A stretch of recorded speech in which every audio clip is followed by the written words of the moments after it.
God's not looking for perfection. He's looking for heart direction. And so when my heart's pointed towards his face, when my heart's pointed towards his will, when my heart's pointed towards his call, well, then scripture's true. Seek first the kingdom of God, and all of these things will be added to you. Yeah. When I am chasing his heartbeat, then his hands will show up in my life. Hello and welcome back to the No Walls podcast. We just want to say thank you to everyone for listening, for tuning in. If you haven't already, right now is a great time to like and subscribe to this thing. It really helps us out, helps us get the podcast out, helps us get these conversations out, and share this thing with someone. If you like this episode, if you like the previous episode, share it with someone. Like, get this thing out there. We think these conversations are important. That's why we're trying to get them out of the walls of the church. So we appreciate you guys for listening and for sharing. Do what? I said, come on. Oh, okay. Good. I was just agreeing. Okay, cool.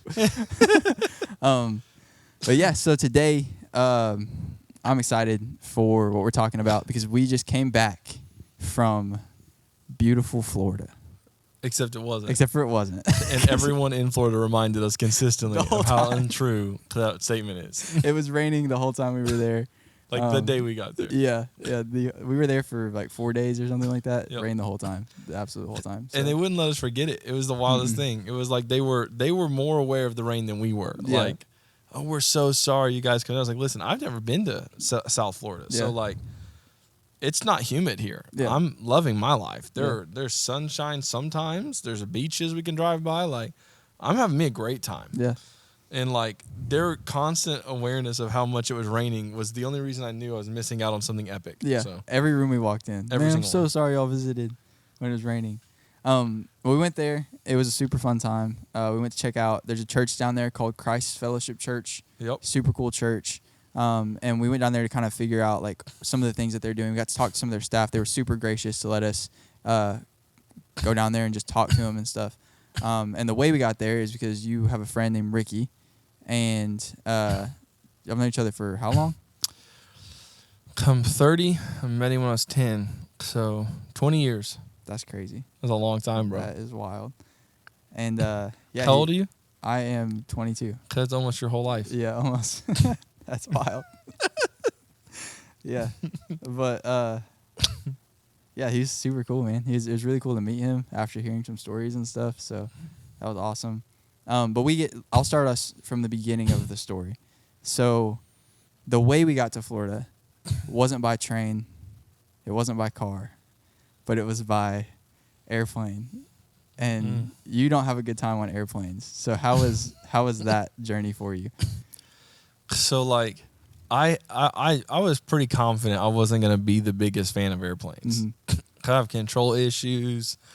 I don't like roller coasters. And I get it. The stats, I could care less. When I do the Myers-Briggs, I'm a super high F. So data does not drive me. Emotions drive me. So like, I don't know what to tell you. Here's what I do know. I've been in like 20 car crashes and I've never broke a bone in a car crash. Yeah. All it would take is one plane crash and I'm gone. That's it. Call done. Life over.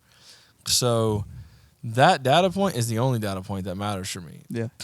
I get on this plane, because I'm already stressed out of my mind. I already know I don't like it. And it's wild, bro. Like, before we're even getting on, this dude in the airplane line is wild, right? Yeah. We're in line. Tulsa's terminals break down. Yeah. So, like, they have like 5 areas for TSA and only 2 of them are working. So this line is backed up to friggin' Texas. Yeah, so long. Takes forever to get there. We're like 3 rows back or whatever, and this guy just starts fighting in the line. So that's when I knew. Yeah. Like, this guy literally comes in and just decides he's going to push in. And some people tell him no, but he's right.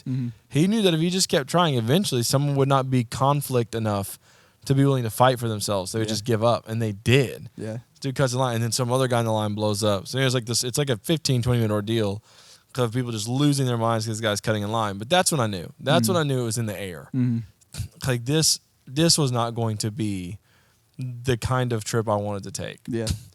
So we're in there. Then we miss our plane because of the lines. So we have to wait, a couple hours or whatever to get on the next one. And I'm like, we're going to die. Yeah. Like, we're dying. Yeah. This is an omen. This is a sign. This is God telling us, do not get on these planes. And I'm the only one hearing God tell me that. Everybody else is so sure that we're safe. So we get on the planes. And the first plane's not that bad until it's time to land. Mm. And then no one tells me that when landing gear drops, it feels like the bottom of the plane is falling out. Mm. And where I was set was happened to be right above the plane. Mm. So it's land time. They say we're going in for landing. I'm like, okay. And I just feel the whole bottom shake. Boy, I was shot. Done. Gone. So shot. Hit to Atlanta. And then we're in there. And then then I'm sitting next to this exit sign. And it's like, I can hear the wind. Mm.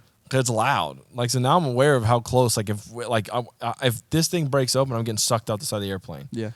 We're in the airplane. And then this crazy lady, bro. Yeah.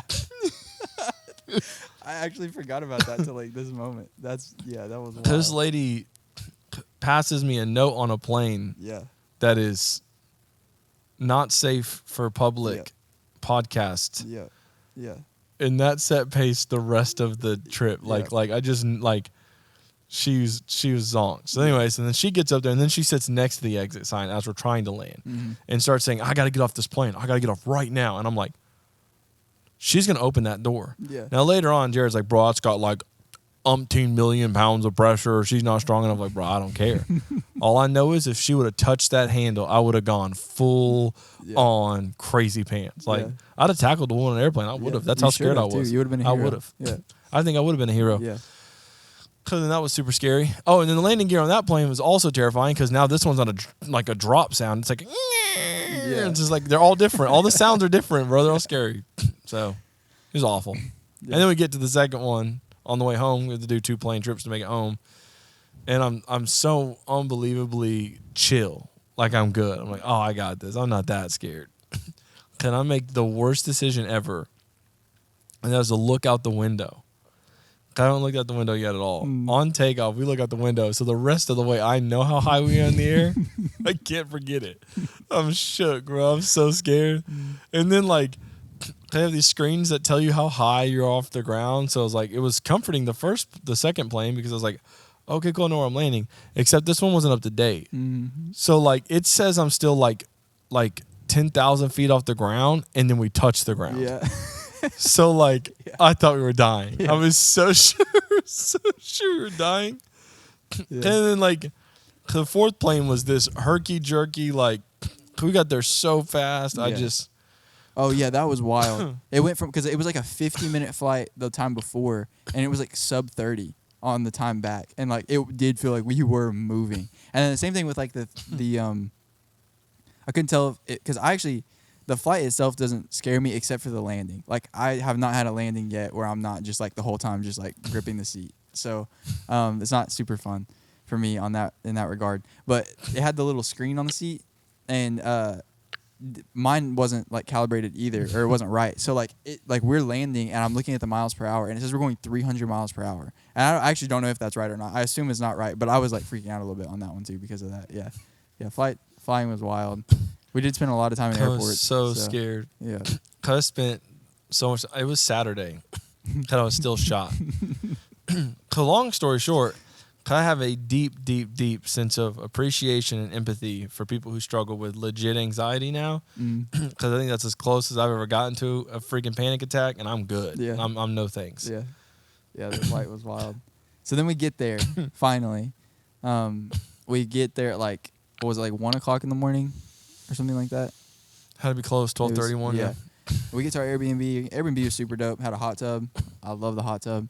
And then you do love the hot tub. I do, man. I do. I love hot showers. And anytime I can like feel like I'm in a hot shower without being in a bathtub, it's not the same thing to me. But like, that's what a hot tub feels like to me. It's like I'm taking a full body hot shower.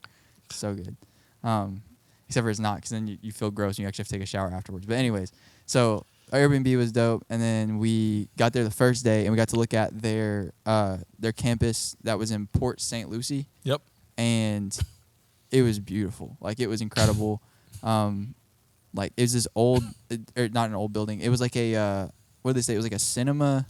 Or It was designed to make movies. So the whole yeah. facility was designed for people to come in and do movie shooting inside. Yeah, and it was a dope building. Like, it was super cool. Got to talk to a whole bunch of It people. cost the city like $100 million to make. Something like that. It Yeah. went bankrupt. So then the church came in and were able to buy it for $10 million. Yeah. It's insane. Yeah, they said it was cool because it was like a black that building was like a black spot on the city, because of the funding for it, and like they're able to like redeem it and turn it into this thing that's life giving, and so that was really cool.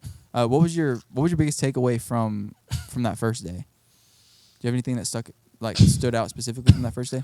Yeah, I think my biggest takeaway was, I think it was how relational the leader top down was. Mm-hmm. So like their lead pastor Travis was so unbelievably kind. Yeah. And like so genuine, right? So like, because talking with him, it's like there's no reason to really like entertain any of us. Mm-hmm. But on Ricky's request, he opened up his doors. Tim was so forthcoming with everything. He was very honest, very genuine, very kind. Because I think the thing that stood out specifically about him is this dude cared about his team. Yeah. You could just tell, like, he was so invested in like every part of their team's life. Like he cared about their marriages. He cared about like how they felt about the call of God in their life, how they're being developed, like just everything. Like you could tell, like this dude does life with these people. Mm-hmm. And so, as someone who, for myself, like has probably like the category I would fall myself under is like a relational leader. Mm-hmm. Like most of what I do is built by like being in the trenches with people. Like, could we do life together? It's how I came to faith, because how I met Jesus. Mm-hmm. Stuff. So that's kind of essentially like how I lead, is very much like I want to be integrated. I want people integrated in my life and myself into theirs. And so to see someone doing it at the scale that they were doing it was really encouraging, because like I've always wondered, like, do you have to sacrifice caring and knowing your people for building something significant? And it has almost always seemed that way to me. And I'm seeing a picture of maybe not. Yeah. In fact, he doesn't. And so it's like, that for me is really encouraging, to be like, no, I can have a staff, have a team of people that feel like family, that we are family, and simultaneously we can lead something healthy. Like the bigger you get, you don't have to get disconnected. Yeah. You can still stay close and be big in size as an organization. So for me, that was really, really encouraging. And then like that stood out the whole way. Mm-hmm. So the way his team talked about him was similar to how he talked about them. Yeah. And so like it's one thing to like put a face on, like I love my team, I love my team, I love my team. Well, anybody can say that. Mm-hmm. When you get them by themselves though, in a room where they're safe and they can shoot you straight, what did they say then? Yeah. And all of them, bro. Yeah. Like time and time again, no, they're incredible. They're incredible. They love us. They see us. So there's a lot of things that stood out, but specifically on day one, that's the one that got me. Yeah, that was good. I thought the thing that stuck out to me on day one was how much like the organization felt like one thing, like how unified it felt. Like they're like we talked to all these people with these individual ministries, and like I think it's really easy to, and we had a conversation about this, it's really easy to get siloed in your ministry. It's the thing you're putting like 40 plus hours a week into. It's like your baby. Like you're sharing your baby with, like you're sharing the facility that your baby has to work in with the rest of the ministry. It's really easy to get protective of that thing and be like, well, I'm trying to make this thing happen. And like none of them felt like that. Like all the conversations we had, everyone was like talking everyone else's ministry up in those conversations. They're talking about how important everything else is. Like their ministry is important, but these other ministries are important as well. And I thought that was really cool. I thought that was an interesting dynamic. I was really curious, like how they had gotten there, and like how, like at that scale, like the same thing. Like I figured like at that scale, you're just kind of like, well, I don't know what's going on in student ministry. I'm just, I'm over here doing my thing. And so it was kind of cool. It's, for me, the thing that's interesting is like, we talk so much about community like at the church and the podcast, everywhere we go. But what you seem to see in a lot of life is like what in one season helps you survive isn't always what helps you thrive. Yeah. It was really cool to see something still be what makes you thrive. Yeah, for sure. Like that there are some truths that are timeless, that are seasonless, that are chapterless. Like you don't graduate out of community. Mm-hmm. You don't graduate out of needing people. You don't graduate out of wanting to see each other win. You don't graduate out of needing to carry each other's burdens. And so like to see that at no point in the size of this large, massive church did the people leading it feel like A, they were above the people they were leading, Yeah. or B, above each other. Yeah.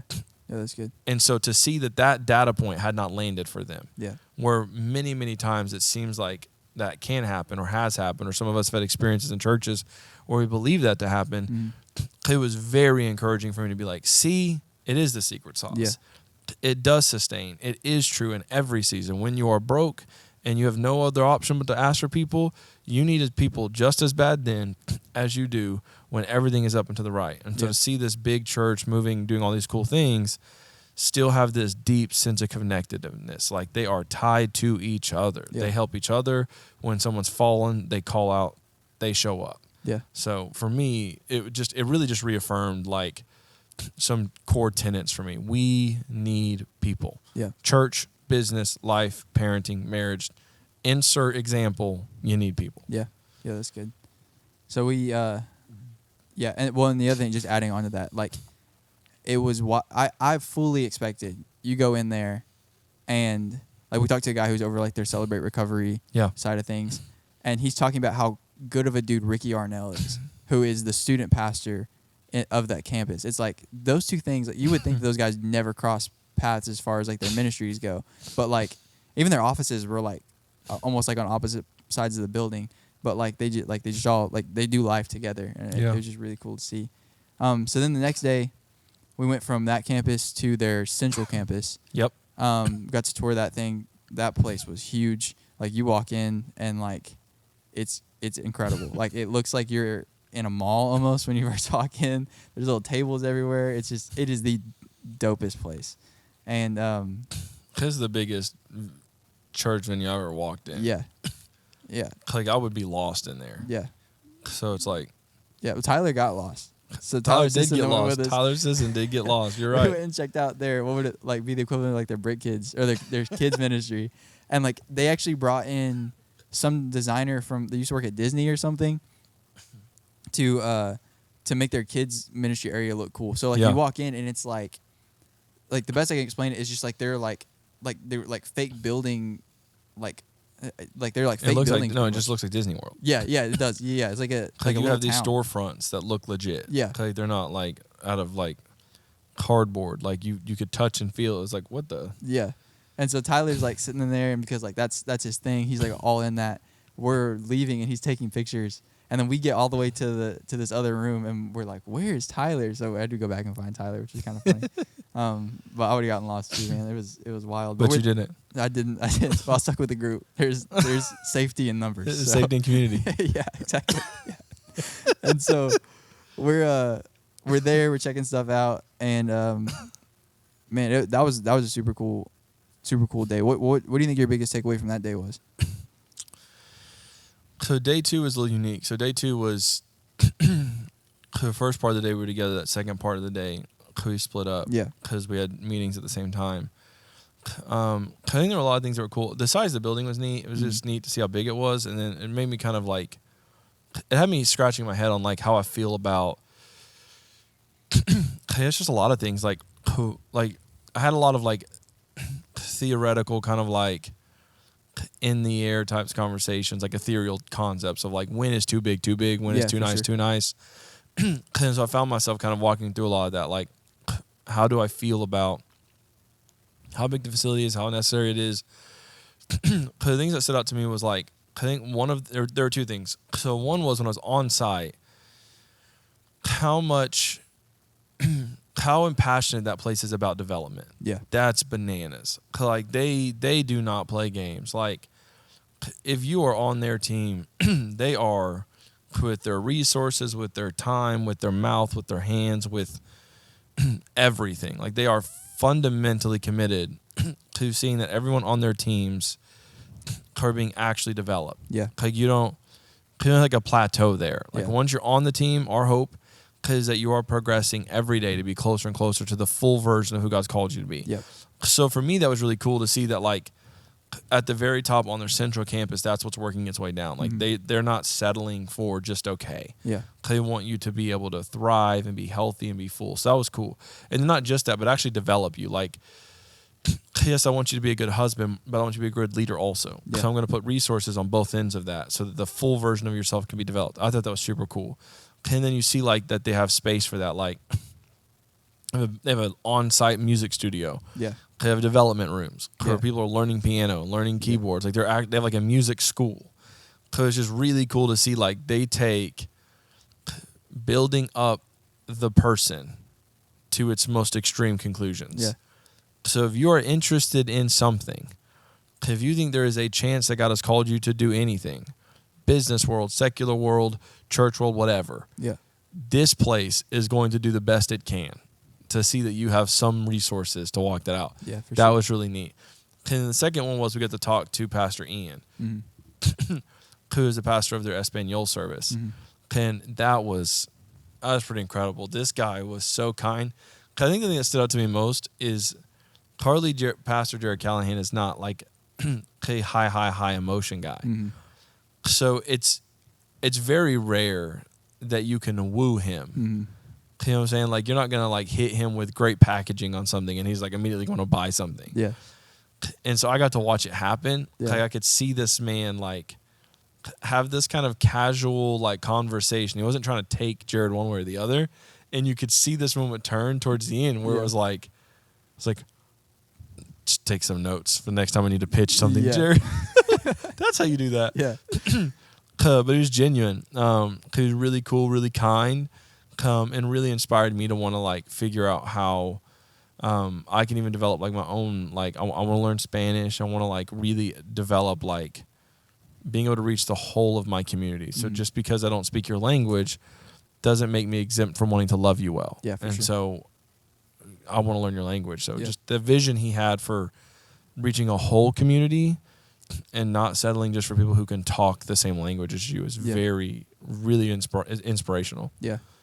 I thought it was cool his emphasis on like just you just don't have to be perfect at it to start doing it. He was like there was such an emphasis on everything he talked about where it was like they're going to see the attempt for you to try to reach them and they're going to appreciate that more than anything else. And so like your attempt to do the thing is really like where the grace of God is like it's on your attempt. And I thought that was really cool. It was really encouraging, like not just for like that area of ministry because I can't speak Spanish, but I mean like I kind of want to work on that now. He got me inspired to work on it too. But like it's just like for anything like it felt really like applicable to a lot of areas, and I thought that was really cool. But when we went and checked out you were talking about their music room. Yeah. So like this was the craziest thing. They had like this whole like wing of the church that they were turning into like their production side. So they were showing us all the new stuff there, and it was incredible. Like there's like a legit like tracking room. Like you can go in, you can record every instrument in one room.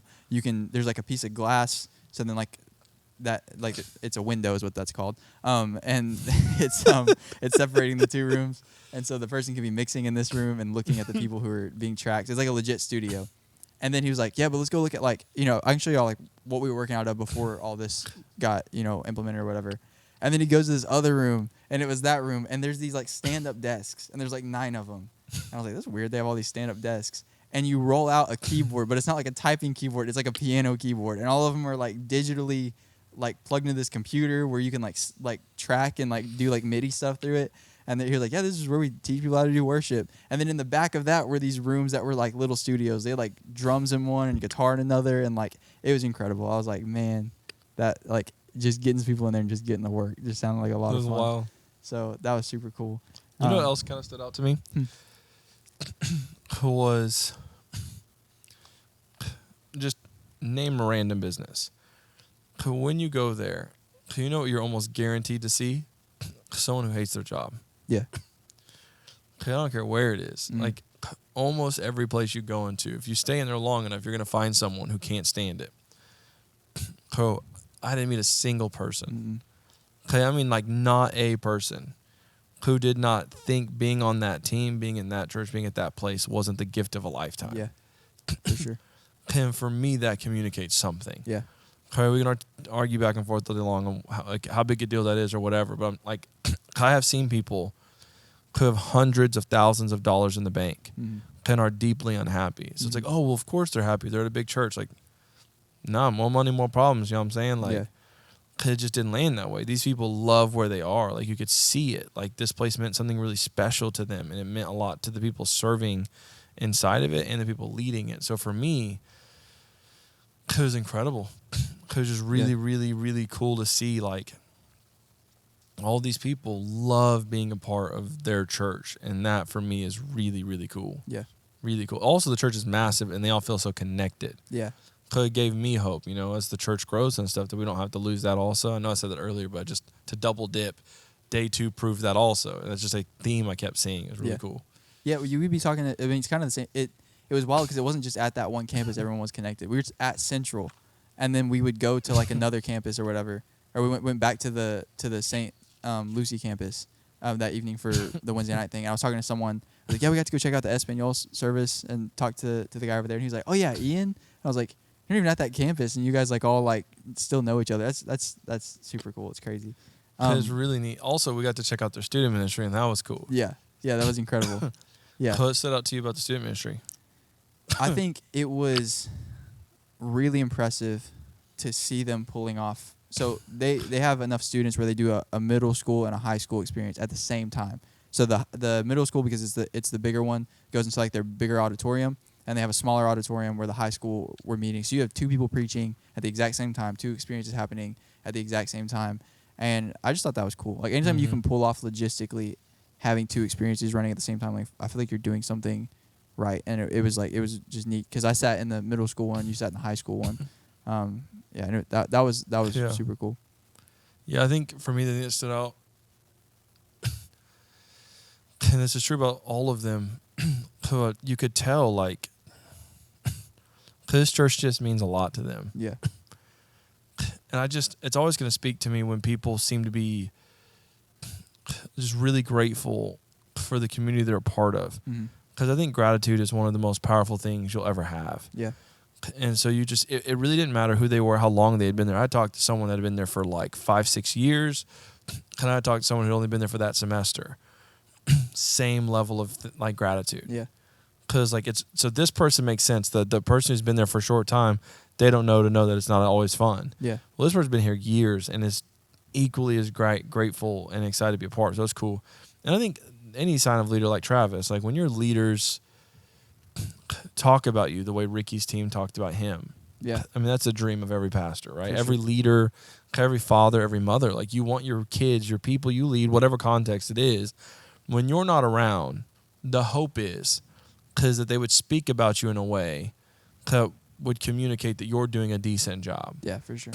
And the way that everyone spoke about Ricky was like very much, we love this guy. Yeah. Like he cares about us. And so, I mean, tip of the hat. Like that's it, man. That's when you know you're doing something right. Yeah. Yeah. When I was in the small group, the tribe, like the leaders in there, we're talking about Ricky, like they were just giving equity to Ricky the whole time to these kids. And like they weren't even like doing it intentionally. They just kept like hyping Ricky up, and it was really cool to see how bought in they were. And it wasn't hype. No, because I will sift through some hype. Yeah.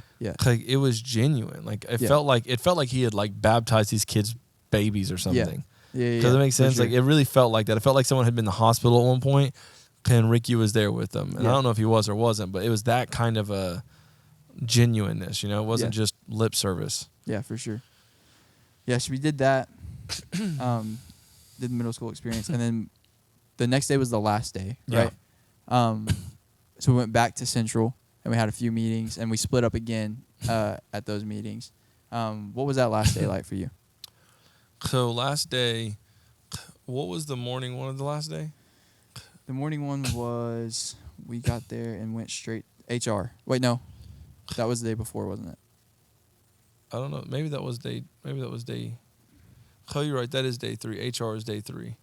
Matt Pilot was day 3. Matt Pilot was day 3, and then I did the creative. Oh no, the creative team meeting was the first one. We talked to Joel, and then we split up. Y'all went to Matt, and then yeah. I remember. Yeah. So day 3 for me. Day 3 for me that stood out to me was just a student ministry. Yeah. I got to talk to their central student pastor, and so that was really fascinating. because this dude was sharp, man. Like, I mean, he's running 13 campuses, so it's like he probably have to be pretty good at logistics.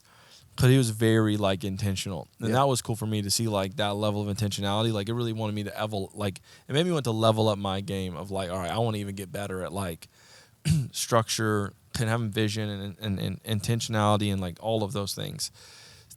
There's a few things that he said that kind of stood out to me. And one of them was because he sees their teaching in 6-year diets. Yeah. Because you get them in 6th grade, and they leave in 12th grade, so it's 6 years.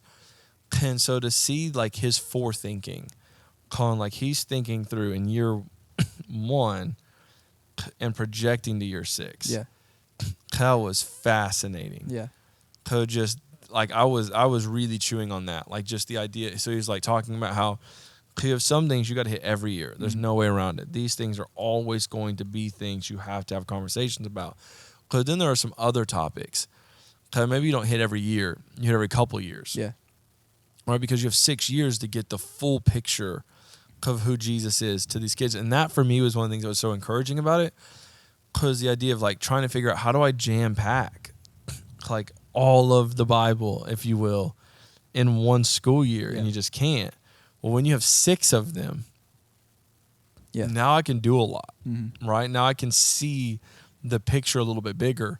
And obviously you're not guaranteed to have a 6th grader start and finish the senior year. Right. But when you see it that way, those that do are going to get to the end of this finish line their senior year, and they're going to be whole humans. Yeah. Right? Fully developed mentally, spiritually, and emotionally. And so for me, that was very encouraging and very challenging. Like, okay, cool. Yeah. How do I level up our intentionality as communicators or students? So that stood out a lot to me. It was very interesting. Yeah. That day for me was like super cool, because I started talking to Joel. That was when he ran us through the creative stuff. I forgot that was the 3rd day. But talking to Joel, his name is Joel Peace, which is a dope name. Like, first off, that's a super cool name. Having a conversation with him, and then like our meeting time ends, and you guys had to go to the next meeting, and he was super gracious and cool with me just sticking around with him. So I stuck around with him, and I kept talking to him, and then he had to go into another meeting, but he was like, "Hey man, I think our social media guys around here, can I just like, do you want to talk to him?" I was like, "Sure." I met this dude named Bradley, and like it was like, I feel like it was another like testament to the team and how much they just want to see church like win, because this dude sat there and answered my questions for like 2.5 hours. Golly. This was not a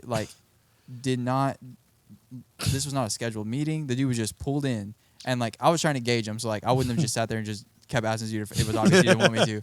Like, but he was so engaging. He just like kept like, every time I was like, okay, I'm gonna stop asking questions because this dude's probably done. He would just be like, "Yeah, man. So like, I want to show you this. Do you have any questions about this?" And like he would just like keep them coming. Like he wanted to get knowledge to me, and it doesn't benefit him in any way. Like it was literally just like he wanted to see our ministry win just as much as like theirs is winning.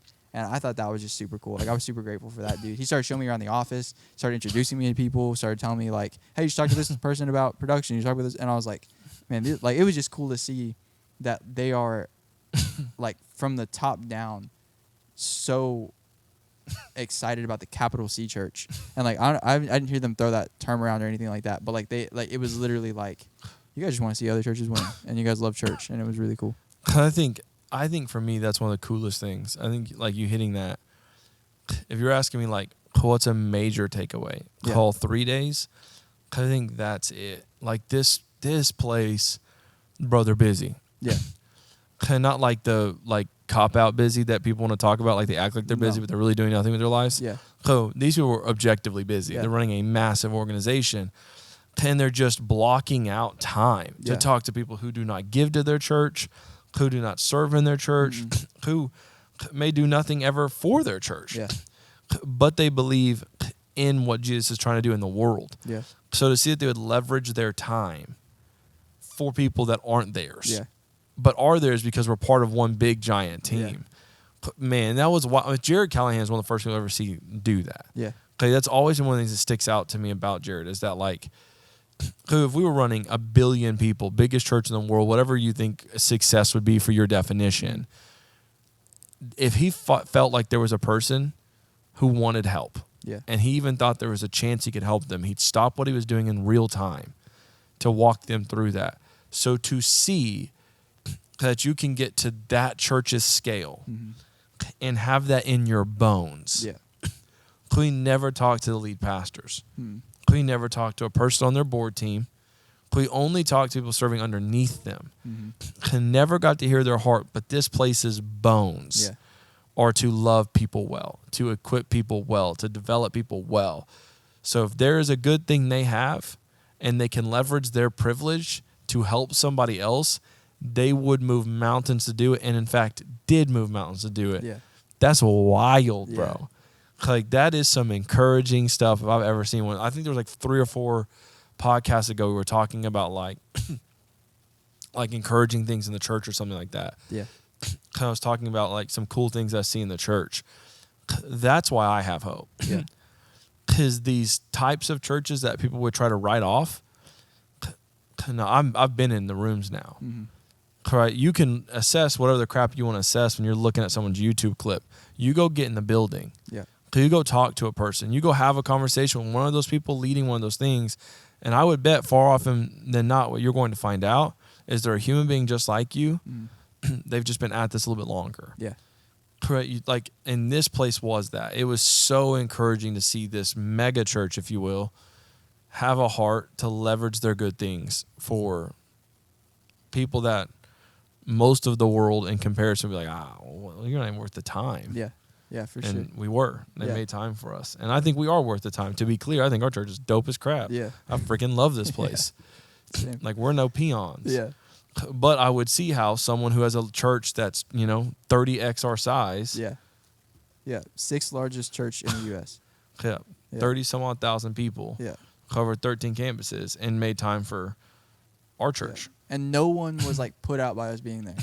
Like, I could see like. Oh, you're right. Yeah. Even their like support staff weren't annoyed. Yeah. Yeah. I could totally see like if you're like if Jared was like, hey man, I need y'all to schedule the meetings with these people. Like, Jared really believes in it. And it's like, some of the people are just like, oh, I got to block out time from my ministry to talk to these people. No one felt like that.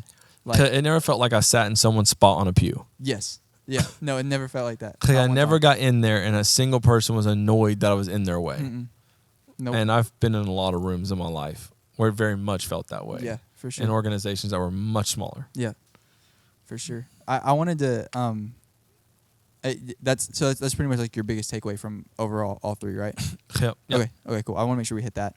But I also wanted to take it like from this and like kind of narrow it down. Okay. What was it like for you to hang out with your friend that you've known since you were 10 years old or 12 years old or whatever it is in Florida at the church that size? It was cool, man. I got to preach on this on Sunday. Yeah. So maybe I won't cry in this or whatever. But there's something about realizing there is no cap on your life. Like, there's no cap. Like, no matter where you are, no matter where you come from, like, God will do what he wants to do. The only cap you have is your degree and willingness to take the faithful step he's called you to. Yeah. And so to grow up in some of the homes that Ricky and I grew up in, and the places that we grew up in, and I mean, dude, like, it was wild. Like 10 years old, if I wouldn't hear, if it wasn't my mom and whoever she was dating screaming and hollering, it was his mom. Yeah. And his stepdad hollering. Like, it was just bananas, like the level of chaos how he came from. And so to find Jesus to begin with is its own miracle, its own testament to, like, God really is special. Like, I mean, listen, we can have all the, lofty debates, and we could do all the apologetics you want to do, and we can go back and forth. We can talk about theology all day long, and I love all of that. Like, I will geek so hard on all that. We can get real theoretical, real philosophical, but at the end of the day, you can't tell me what I've seen. Yeah. And I have seen the goodness of God show up in ways that can only be defined as miracles. Yeah. Sure, a one-off's a one-off, but I shouldn't be here. So to be in Florida and see that kid that I met when I was 10 who didn't have any confidence, super insecure, short guy, I picked on him, other people picked on him, and to see God shape him into this confident, bold husband, father, and pastor was so unbelievably encouraging. Yeah. Like, so I'm walking and I'm seeing the house that God has built through his life and the sacrifice and time he's put in, and this incredible team he has. And I'm like, there's no cap. Yeah. Just like, if Ricky can get from where he got to where he is, then like God can do what he says he'll do. Yeah. He really does work all things together for the good of those who love him and are called according to his purposes. Like, you don't pick Ricky. And even listening to Travis talk about like the first time he met Ricky, like you could see there were a lot of times along the way, because short of God putting his hand on the thing, you're not even in the rooms. Yeah.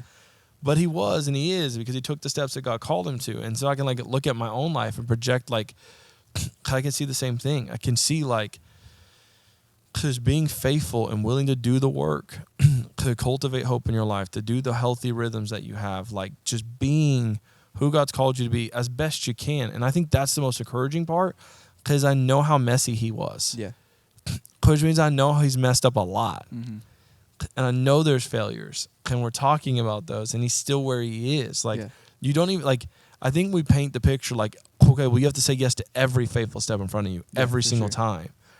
No, bro. Like, sometimes you're not even going to say yes to the right step. Sometimes you're going to miss it. God's not looking for perfection. He's looking for heart direction.